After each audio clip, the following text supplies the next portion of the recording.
Sekarang kita buka tanya jawab. Tafadhal. Nah, syukron Ustadz atas penyampaian ilmunya di kesempatan sekarang ini. Dan untuk selanjutnya kita buka sesi tanya jawab. Kami persilakan kepada Bapak dan Ibu yang akan bertanya kepada Ustadz langsung saja. Kami persilakan Bapak Ibu. Ustadz Afwan, Ana izin bertanya. Silakan Bu. Silakan. Ya, pertama kalau misalnya kita baca Al-Quran ya, kan memang Ana baru ya belajar baca Al-Quran baru-baru ini. Ada beberapa memang masih sulit gitu ya dalam makhraj dan segala macamnya. Nah, bagaimana kita memilih? Misalnya kadang-kadang agak bingung, misalnya di satu tempat seperti ini, di tempat lain beda lagi gitu ya cara pengucapannya. Bagaimana kita memilih tempat belajar yang tepat gitu ya untuk membaca Al-Quran, satu itu. Kedua, Al-Quran itu kan yang anak tahu nanti jadi penerang gitu ya Ustadz ya kalau kita sering baca Al-Quran di alam kubur. Nah terus ada juga ayat-ayat misalnya ya surat yang dibaca misalnya pada malam hari gitu ya. Apakah itu memang ada keutamaannya gitu Ustadz? Dan sama tidak pahalanya kalau kita baca Al-Quran Al-Quran saja gitu yang tanpa terjemahannya. Kan kalau sedang haid katanya boleh baca yang ada terjemahannya ya atau pakai HP gitu ya Ustadz. Apakah itu sama pahalanya? Sukan Ustadz. Yang pertama untuk belajar tajwid dan juga melancarkan makhraj ya otomatis kepada ahlinya. Fas'alu ahla dzikri in kuntum la ta'lamun. Tanyalah, belajarlah kepada orang yang mengerti kalau kamu enggak mengerti tentang masalah tajwid, baca Al-Quran. Yang tidak lain adalah inna lillahi ahalin. Sesungguhnya Allah Subhanahu wa taala itu memiliki orang-orang hamba-hamba yang ahli. Wa ahlullahi ta'ala yaitu ahlul Quran, tidak lain adalah ahlul Quran. Itulah yang dipanggil oleh Rasulullah, ya ahlal Qur'ani awtiru, wahai ahlul Quran, witirlah. Ya. Makanya di sini para pemilik Al-Quran, para penghafal Al-Quran, jangan Anda seperti keledai. Hanya mampu mengangkut mushaf-mushaf, ya, yang jumlahnya ribuan, lembarannya lengkap, tetapi tidak ada pengaruh di dalam kehidupannya. Tidak dijalankan isi-isinya. Tidak diamalkan petuah-petuahnya. Maka orang seperti ini, mathaluhum kamathalil himari yahmilu asfara, kata Allah. Perumpamaan mereka itu seperti keledai yang membawa mushaf-mushaf yang ada itu. Lembaran-lembaran yang penuh dengan ayat-ayat suci. Tetapi dia tidak sama sekali terpengaruh dengannya.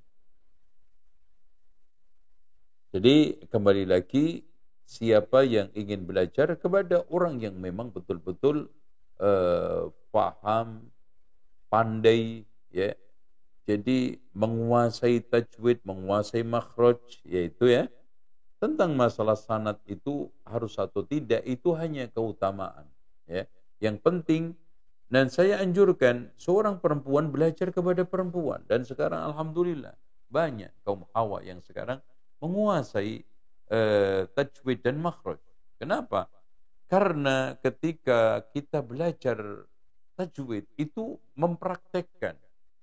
Seorang guru harus mengamati bibirnya, ya, pengucapan-pengucapan semua itu, dan ini fitnah kalau sekarang seorang itu belajar dari seorang ustadz memperhatikan mimik bibirnya sang santrinya. Jadi ini adalah fitnah, maksiat. Oleh karena itu, laki belajar kepada laki-laki, perempuan kepada perempuan. Itu lebih selamat dari fitnah. Karena kata Rasulullah SAW, al-mar'atu fitnatun, perempuan itu fitnah. Ma taraktu ba'di fitnatan adarru 'ala ar-rijali minan nisa. Saya tidak tinggalkan satu fitnah yang lebih berat buat laki-laki ketimbang perempuan. Adalah ini, enggak ada yang lebih dahsyat. Terus kemudian tentang masalah kaitannya dengan apa tadi? Yang kedua, bagaimana kita itu mengamalkan Al-Quran gitu ya. Ya, kita amalkan sebatas kemampuan kita, fattaqullaha mastata'tum, ya, di dalam kehidupan kita.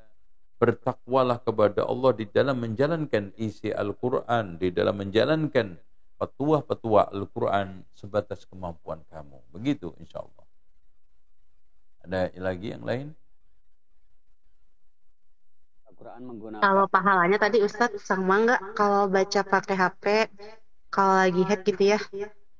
Nggak ada masalah, sama aja. Nggak masalah Karena ya Ustadz. yang dihitung oleh Allah itu per hurufnya. Makanya Rasulullah mengatakan, man qara'a harfan min kitabillah. Barang siapa yang baca satu huruf. Jadi bukan persoalannya itu apakah kita membaca dari mushaf online atau offline. Tapi yang kita baca itu per huruf. Man qara'a harfan min kitabillah falahu bi hasanatun fal hasanatu bi asyri amsalihha. Siapa yang baca satu huruf dari Al-Quran akan mendapatkan satu kebaikan dilipatkan 10 kali. Saya tidak mengatakan alif lam mim satu huruf, walakin alif harfun, walam harfun, wa mim harfun. Jadi alif satu huruf, mim satu huruf, alif lam satu huruf, mim satu huruf. Jadi masing-masing ada pahalanya, satu dilipatkan 10. Itu Rasulullah mengatakan secara umum. Baik dia baca melalui mushaf, hafalan, atau mungkin dari sekarang sudah zaman elektronik atau internet online. Ya, sama semuanya. Yang dihitung oleh Allah adalah per hurufnya. Bukan apakah dia baca lewat hafalan atau mushaf atau yang lainnya. Wallahu a'lam. Syukron Ustadz atas jawabannya. Kami silakan kepada ibu atau bapak yang lain yang akan bertanya. Kami silakan. Assalamualaikum Ustaz. Ya, waalaikumsalam warahmatullahi wabarakatuh. Jika kita membaca Al-Quran di masjid misalnya tanpa ada meja ataupun untuk tatakan gitu, terus kita aja ayat sajadah, apa kita boleh meletakkan Al-Quran di lantai kemudian kita sujud? Karena sujud kan tangan harus menyentuh ke tanah. Syukran Ustaz. Saran saya, ketika kita sujud tetap Al-Quran kita pegang. Dan nggak ada masalah. Posisi kita sujud itu kalau memang bisa kita letakkan di tanah. Kalau sekarang uzur, contoh ketika kita sholat duduk di kursi tidak memungkinkan, tidak ada masalah. Jadi intinya kita lebih memuliakan Al-Quran di tangan kita daripada di lantai. Ya, gitu caranya. Jadi ketika kita sekarang ini sholat dengan membawa mushaf, tetap mushaf itu kita pegang, mushaf itu ada di tangan kita, baik dalam keadaan rukuk, sujud, dan insya Allah bisa itu. Itu caranya ya. Kalau sujud kan kalau megang Quran berarti ada bagian tangan yang tidak ikut sujud. Sementara ada 7 anggota kalau... Ya nggak apa-apa, nggak ada masalah. Karena kita tidak melakukan itu semata-mata li'udrin karena suatu udur menjaga Al-Quran. Sebagaimana ketika kita sholat, ya sujud bahkan sama sekali tidak menempelkan tangan di tanah karena sholat di kursi, karena uzur, nggak ada masalah. Itu menjaga Al-Quran itu lebih mulia. Itu ya, Wallahu a'lam. Silakan yang lain lagi.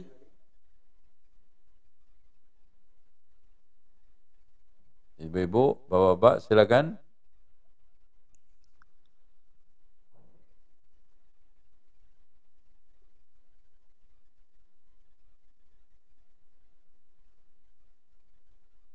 Ayo Bu, Bapak. Kayaknya kalau sholat lail membaca Al-Quran karena hafalan kita sedikit, gimana Ustadz? Apa lebih baik diulang-ulang yang kita hafal atau misalnya untuk menargetkan membaca Al-Quran banyak kita baca mushaf Ustadz? Kita sekarang membaca mushaf dengan kita baca Al-Quran secara runut dari awal sampai akhir lebih utama. Dalilnya satu. Aisyah ketika dia dalam keadaan haid, ya, dia berusaha untuk dibacakan dzakwan. Ya, dibacakan oleh dzakwan. Terus kemudian yang kedua, praktek ulama-ulama salaf dari mulai Rasulullah sendiri, kemudian Abu Bakar, Umar, Utsman, Ali, itu membaca di dalam tahajudnya secara runut. Bahkan Utsman ibnu Affan, tradisi qiyamul lailnya itu unik. Beliau membaca di rakaat pertama, kedua, ketiga, dan seterusnya, itu surat-surat sekenanya, dan nanti kalau sudah witir, dia baca sampai selesai khatam. Masya Allah itu. Ya. Dan Imam Syafi'i ketika di bulan Ramadan, khatam sekali di dalam sholat tarawih, dan sekali di luar sholat tarawih. Itu yang gitu. Jadi maka kita sarankan orang yang sekarang ini ketika qiyamul lail, meskipun dengan membaca mushaf, itu lebih utama membaca secara runut dari awal sampai akhir daripada ayat itu cuma diulang-ulang itu saja. Itu ya. Ini yang dilakukan oleh salafun salih. Ini dilakukan oleh Abu Musa al-Ash'ari. Bahkan Rasulullah SAW itu tidak mengenali rumah-rumah keluarga Abu Musa al-Ash'ari yang biasa qiyamul lail, kecuali ketika malam hari, ketika qiyamul lail melantunkan ayat-ayat Allah itu. Sampai Rasulullah SAW mengatakan, laqad utita mizmaran min mazamiri Dawud. Kamu telah diberikan suara indah seperti suara Nabi Dawud alaihissalam. Masya Allah. Ini ya. Wallahu a'lam bishawab. Ada lagi? Izin bertanya, Ustaz. Ya, sebetulnya. Dan ini ketika antum sekarang pakai target, ya. Ketika antum baca setiap rakaatnya 1 lembar, berarti antum akan khatam 1 juz. Kalau antum baca 2 lembar, berarti 2 juz. Kalau 3 dan seterusnya, karena rata-rata 1 juz itu 10 lembar. Dan insya Allah kalau antum 1 malam 1 juz, setiap 30 hari alias 1 bulan khatam sekali. Dan itu normalnya.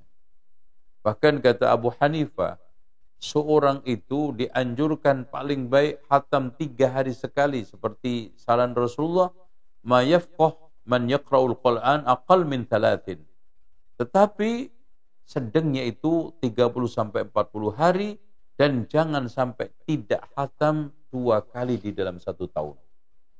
Siapa yang tidak khatam 2 kali dalam 1 tahun, dia berdosa. Dalilnya yang dipakai oleh Imam Abu Hanifah, Rasulullah murojaah kepada Jibril Al-Quran itu di tahun wafatnya itu sampai 2 kali. Ini istimbatnya Imam Abu Hanifah. Jadi tidak main-main. Kita jangan sampai nanti digolongkan kepada orang-orang yang melupakan Al-Quran. Karena diberikan mampu untuk baca, bahkan menghafalkan, tidak pernah dibaca sama sekali. Maka orang-orang tersebut tergolong orang-orang yang melupakan Al-Quran. Na'udzubillah. Silakan. Silakan Ibu Evi. Assalamualaikum Ustaz, semoga Allah selalu menjaga Ustaz dan keluarga. Amin. Amin. Izin bertanya, untuk mengenai bacaan terjemahan atau tafsir, apakah Ustaz ada saran untuk kami-kami yang masih pemula? Jazakallah khairan Ustaz. Ya, tafsir yang paling ringan itu yang sudah diterjemahkan, ya tafsir Sa'di, yaitu Syekh Abdurrahman As-Sa'di. Itu tafsir paling ringan, paling singkat, dan sudah diterjemahkan. Ada lagi Tahdhibut Tafsir Ibnu Katsir, ya, yang sudah juga diterjemahkan. Jadi itu rujukan-rujukan tafsir yang bagus untuk kita jadikan sebagai bahan bacaan kita. Adapun yang lainnya masih banyak di dalam asli bahasa Arabnya, sehingga belum bisa kita sarankan. Adapun ada tafsir yang ditulis oleh Buya Hamka, itu hanya sekedar tafsir isyari, ya, beliau memahami dari berbagai macam sisi, kemudian dituangkan untuk menafsirkan Al-Quran. Apakah boleh dibaca? Silahkan sebagai rujukan tambahan. Tentang masalah ada kesalahan, semua kitab-kitab tidak lepas dari kesalahan. Ini supaya menjadi bukti tidak ada yang benar kecuali kitabullah. Masya Allah.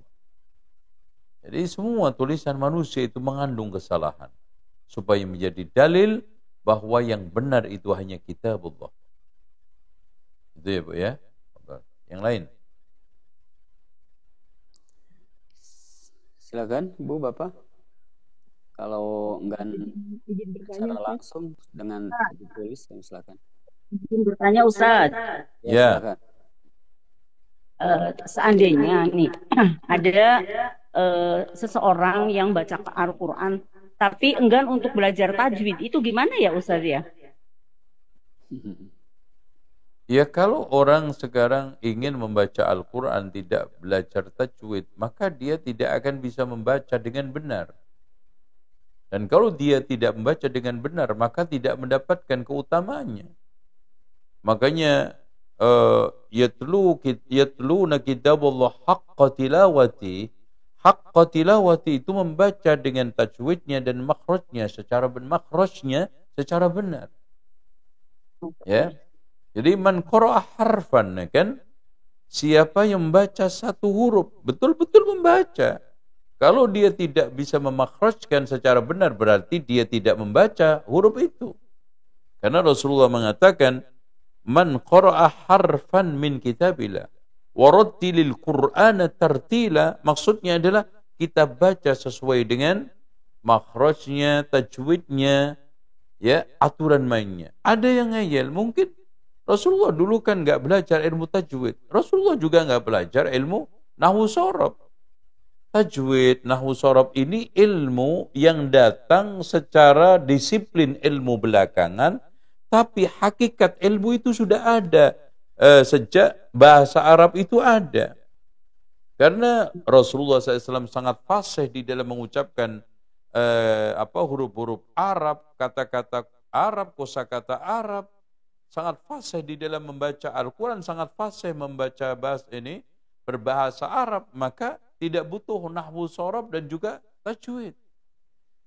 Ya, seperti dulu, ya, tidak ada ilmu fikih dalam konteks disiplin, tetapi hakikat ilmu fikih tentang tata cara wudu, tata cara sholat sudah ada sejak Al-Quran dan Sunnah itu disampaikan oleh Rasulullah.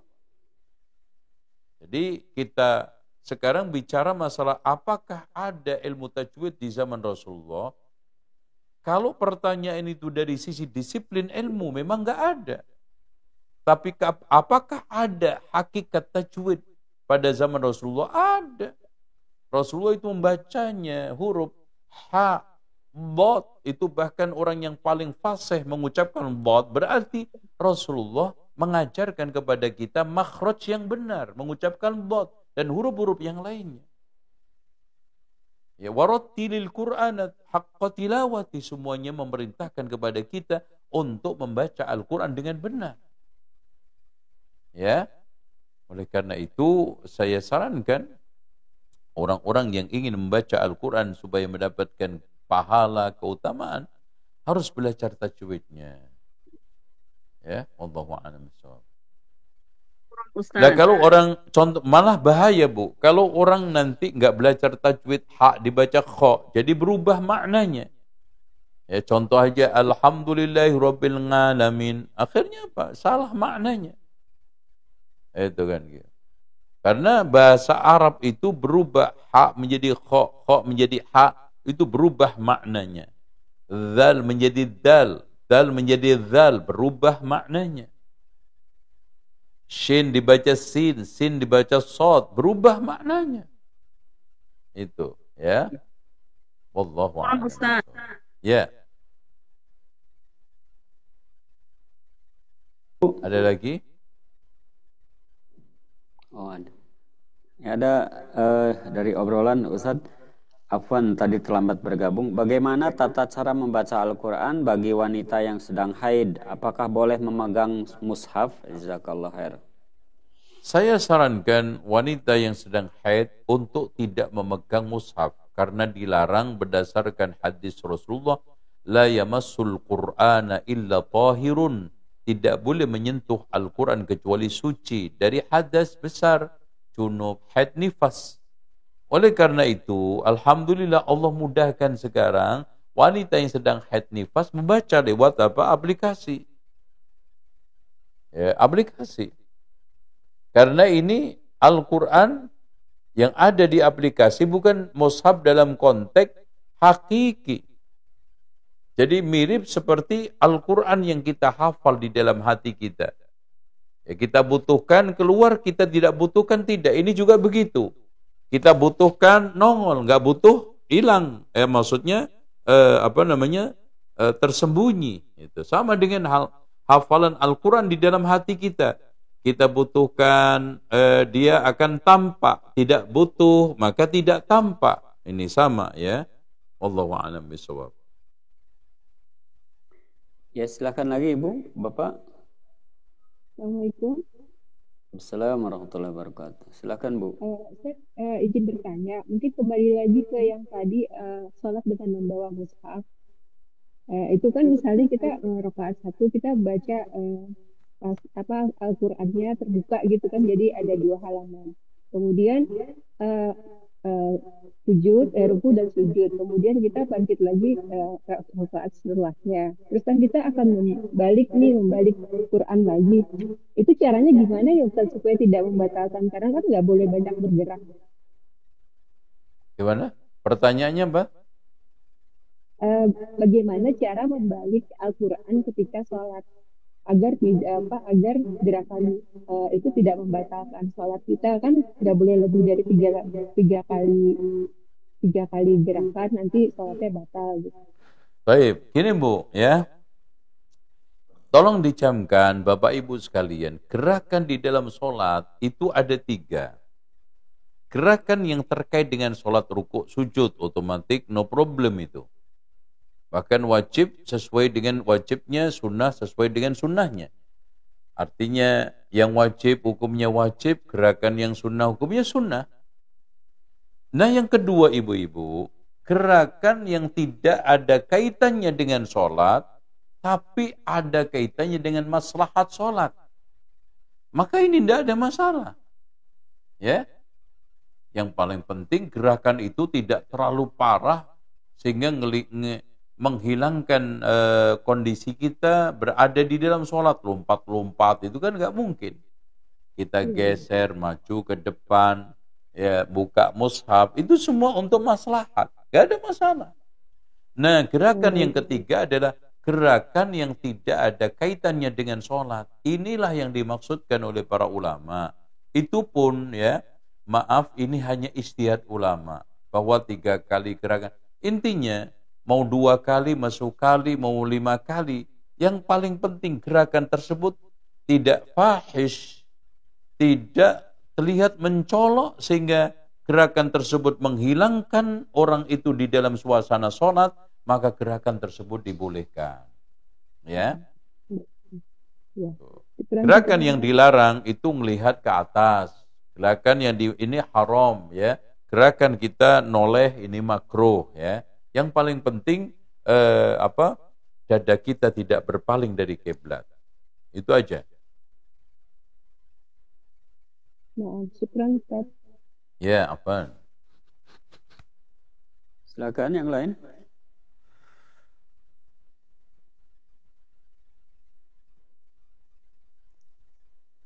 Kenapa? Bu Tini.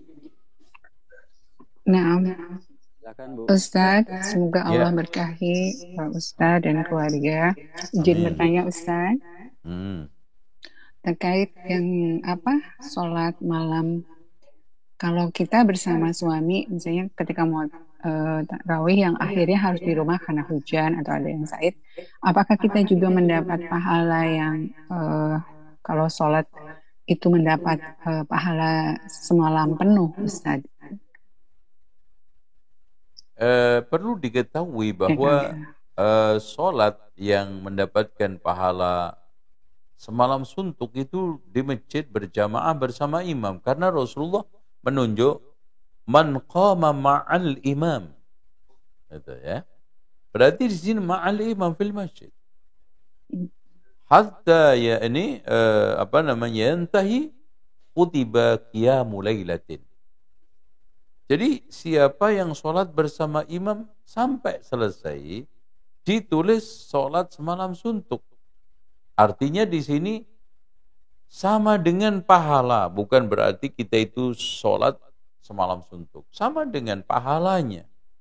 Itu berarti di sini ketika kita sholat berjamaah di rumah bersama suami, itu mendapatkan fadilah kutiba minadz-dzakirina Allah katsiran wadz-dzakirat. Siapa yang sholat berjamaah bersama keluarganya, maka ditulis termasuk orang-orang yang ingat kepada Allah banyak, baik laki dan perempuan. Itu fadilahnya. Ya, bukan tadi man qama ma'al imam hatta yansharif, sampai dia selesai. Berarti di sini yansharif pulang dari masjid, selesai bersama imam, kutiba qiyamu lailatin, gitu ya Bu ya. Adapun yang berjamaah sama suaminya, hadisnya Rasulullah jelas bahwa siapa yang sholat berjamaah bersama keluarganya, kata Rasulullah, kutiba minadz-dzakirina Allah katsiran wadz-dzakirat, ditulis sebagai seorang laki-laki dan perempuan yang berzikir kepada Allah banyak. Makanya Rasulullah itu nyempat-nyempati minimal witir itu membangunkan istrinya. Jadi walaupun tidak ikut qiyamul lail, Rasulullah minimal membangunkan istrinya ketika witir. Itu ya, wallahu a'lam. Nah, Ustaz, jazakallahu khairan wa barik fiik Ustaz. Ya. Ada lagi? Ada ini Ustaz dari Ibu Nita. Assalamualaikum warahmatullahi wabarakatuh. Barakallahu fikum Ustaz. Bagaimana hukum i'tikaf di masjid buat wanita sedang haid? Apa boleh menemani anak ikhwan di masjid? Mohon nasihatnya. Jazakallahu khairan Ustaz. Wallahu a'lam bishawab. Di antara para ulama mensyaratkan suci, ya. Maka orang-orang yang sekarang ini sedang dalam keadaan haid, seharusnya atau sebaiknya di rumah dan mencari Lailatul Qadar dengan memperbanyak Allahumma innaka afuun tuhibbul afwa fa'fu anni. Meskipun secara dasar bahwa wanita yang haid itu dibolehkan masuk masjid. Permasalahan di sini ibadah i'tikaf. Ya.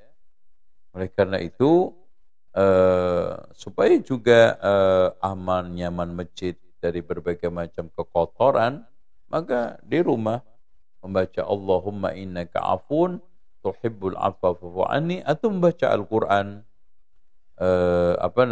melalui mushaf atau melalui elektronik, ya, aplikasi.